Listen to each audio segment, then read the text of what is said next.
बहुत समय पहले की बात है। एक गांव में कुछ लोग रहा करते थे, पर वहां पे एक घर में कोई नहीं रहता था।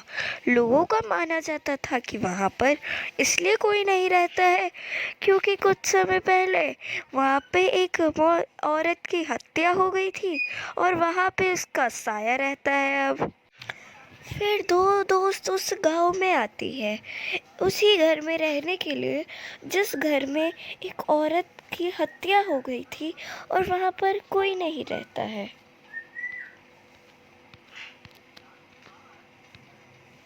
जैसे भी दोनों दोस्त रिया और ईशा घर के पास पहुंचती है, वो देखती है उन्हें घर के अंदर से कुछ आवाज़ें आने लग जाती है।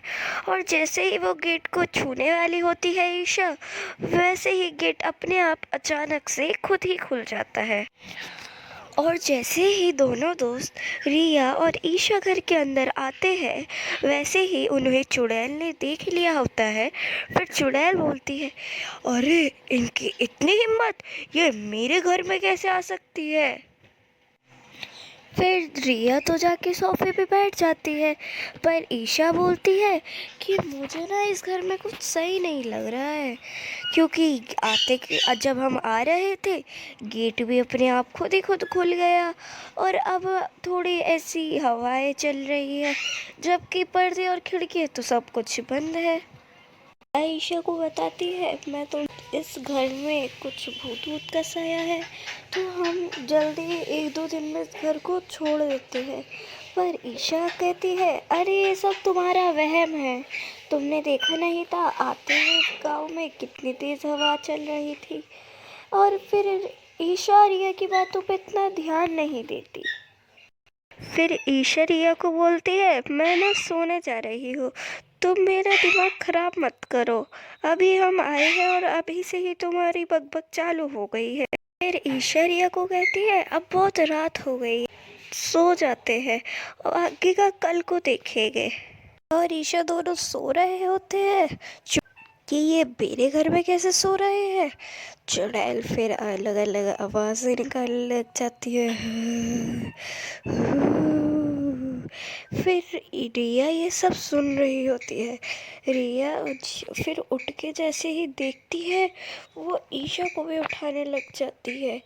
और फिर एकदम से दोस्तों, रिया और ईशा ने चुड़ैल को देख लिया था।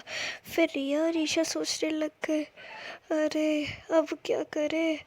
अरे फिर रिया और ईशा जल्दी से गेट की तरफ भाग।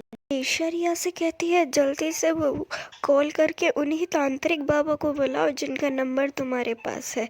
फिर रिया जल्दी से उन्हीं तांत्रिक बाबा को कॉल करके बताती है। फिर तांत्रिक कहता है कि चलो घर के अंदर देख के आते हैं कि कौन है ऐसी चुड़ैल जो तुम्हें पहले दिन में ही परेशान कर रही है। फिर ईशा बोलती है, तांत्रिक बाबा, यही वो चुड़ैल है जो हमें जीने नहीं दे रही है इस घर में। वो इतना मारता है कि वो रो रो के गायब हो जाती है। फिर बाबा जब उस चुड़ैल को मार रहे होते हैं, चुड़ैल अचानक से खुद ही खुद गायब हो जाती है। और फिर ईशा ये बाबा को बताती है। फिर बाबा रुक के बोलते हैं, लगता है वो चुड़ैल डर कर भाग गई है, अब तुम खुशी खुशी इस घर में रह सकते। फिर दोनों ईशा और रिया बाबा जी को धन्यवाद बोलकर, बाबा जी को अलविदा बोल के उसी घर में खुशी खुशी रहने लगते हैं। फिर रिया और ईशा चैन की नींद सोते हैं। फिर उसके बाद से उन्हें कोई घर में डरावनी चीज़ें महसूस नहीं होती है।